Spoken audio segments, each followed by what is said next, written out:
When can you just sack someone? It's your business. You need to be in control of that business. You need a team that is going to grow and win together. And when you've got the wrong person in that team, it's harmful. So when can you and how can you get rid of them? My name's Jenefer. I'm the founder of Silk Helix.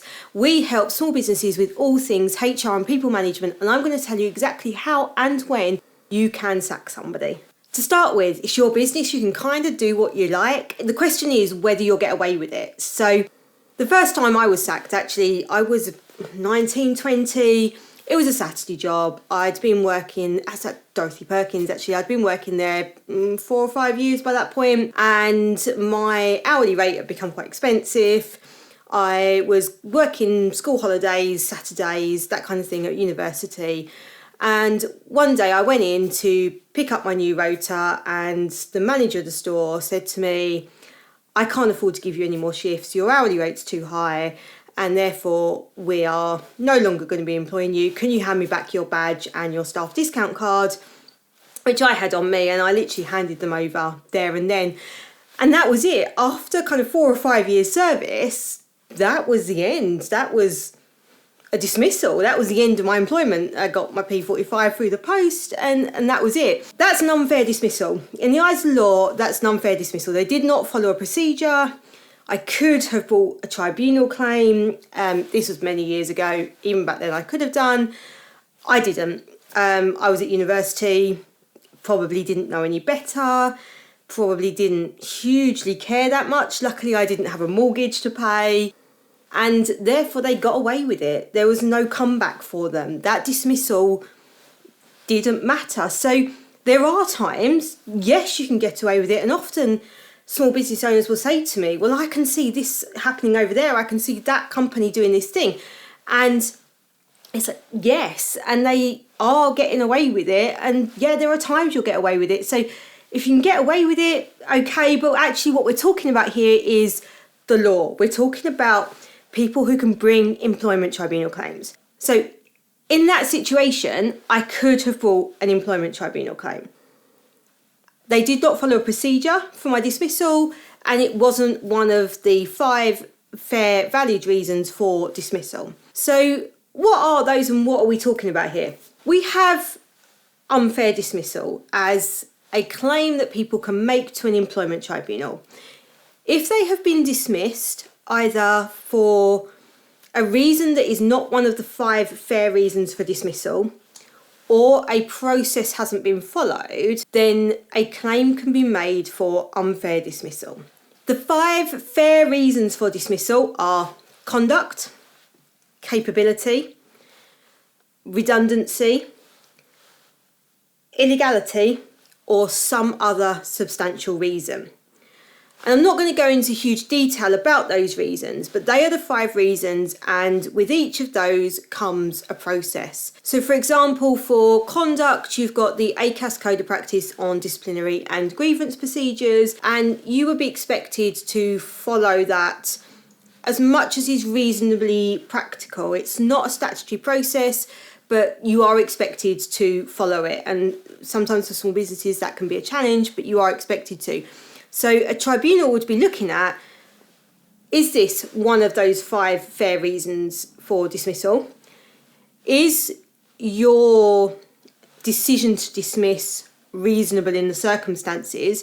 So if we're dismissing, for example, for conduct, is it reasonable that a decision to dismiss is made as a result of that conduct? And has a fair process been followed? Have alternatives been looked at? Have we done an investigation? All of those sorts of questions come in. And that's what you would need to defend an unfair dismissal claim. So in my situation, we can't afford your hourly rate anymore is not one of those 5 fair reasons. It's not a redundancy because the role still exists. They were employing other people to do the same role, so it doesn't fit into any of those 5 fair reasons. And of course, there was no process followed either. To bring that claim for unfair dismissal, though, you need 2 years of service. So in less than 2 years of service, you can dismiss for a reason that is beyond those 5 reasons. If I had less than 2 years of service, the way they dismissed me, the reason for it would have been absolutely fine because I wouldn't have been able to bring a claim for unfair dismissal. And actually, as it turned out for them, it was fine because I didn't bring a claim. But this is what we're talking about in terms of the risk. So the risk is in under 2 years of service, there was no risk of me bringing a claim. In over 2 years of service, there was a risk I could have brought a claim against them.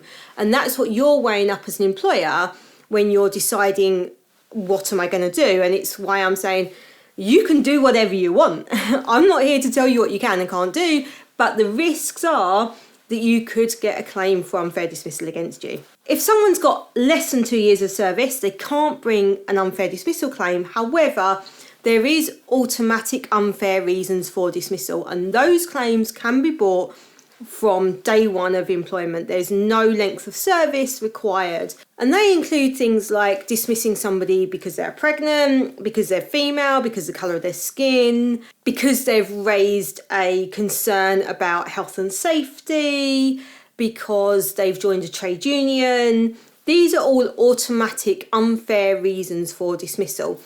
And the reality is they're not reasons that should be impacting your business. So they shouldn't be the reason that you need to dismiss somebody. If you're needing to dismiss somebody, it's more likely to be because somebody is not performing or they are harming the business in some way, and in which case it's going to fit into one of those 5 fair reasons. One of the examples that we often get is somebody not performing. So we may have somebody who's not been performing for a little while, and then they announce that they're pregnant. Now, nothing has been done, nothing has been said to this person about the fact they're not performing. And all of a sudden, the employer is saying, actually, this person has not been performing all along. They're now pregnant. We want to dismiss, but they're pregnant. And the reality is, in that situation, if the non-performance hasn't bothered you to the point where you've done something about it up until this point, and now it is bothering you, the reason for the dismissal is their pregnancy. It's not their performance. So if somebody's not performing, you need to be getting in from the early stage of dealing with that, because then if you are dealing with it, if you are already managing the non-performance and then they become pregnant, then your dismissal is not because of the pregnancy. You can clearly show it's because of the non-performance. Now, we have to take into account the pregnancy, and when we're following a process, we need to make sure that we've considered all of the circumstances. So I am really abbreviating some quite complex situations here. But fundamentally, when it comes to automatic unfair dismissal, yes, we cannot dismiss somebody because they're pregnant. We cannot dismiss someone because they're a woman. We cannot dismiss somebody because of the colour of their skin. But we can dismiss somebody who is a woman. We can dismiss somebody who is pregnant. We just need to make sure that we've got a fair reason, or a reason that's not one of the automatic unfair reasons if we've got less than 2 years of service. So we can help ourselves to defend those claims under 2 years by still following the procedure, still looking at does it fit within those 5 fair reasons, to help us to defend any claims that we've dismissed for an automatically unfair reason. What this does mean is that even if we catch somebody with their hands in the till and we think this is a gross misconduct issue, they have got to go immediately, and they've got more than 2 years of service, we can't just dismiss them on the spot. Even with less than 2 years service, we can't just dismiss them on the spot. An under 2 year dismissal where we're not going through a full process is going to be a dismissal with notice, and that's why it's worth having shorter notice periods for less service. If we are going to dismiss for gross misconduct, we need to make sure that we've gone through the ACAS Code of Practice for disciplinary procedures, made sure we've done an investigation, made sure that gross misconduct dismissal is a reasonable response in the circumstances. But ultimately, even if we walk in and we see somebody in the act of putting their hands in the till and stealing money, we've still got to do an investigation. We've still got to follow a fair process, rather than just saying, you're sacked on the spot, get out, and not taking any responsibility for paying notice pay or anything like that. So in answer, can we just sack someone? Yeah, you can, it's your business, but the risk is that there'll be a claim for either unfair dismissal or automatic unfair dismissal if it's under 2 years of service. They can bring automatic unfair dismissal after 2 years of service. You may find that thrown in there as well. So we need to make sure that we're following a process. We've got our 5 fair reasons for dismissal, and that we are following the right process in each of those situations. And I've put links to various videos in the description which go into detail on each of the various processes for those 5 reasons for dismissal. For more hints and tips on exactly what you can do in your business and the risks of getting it wrong, don't forget to subscribe for more hints and tips on exactly what you can do in your business and how to avoid the risks of things like employment tribunals, and hit that notification bell so you don't miss a single video.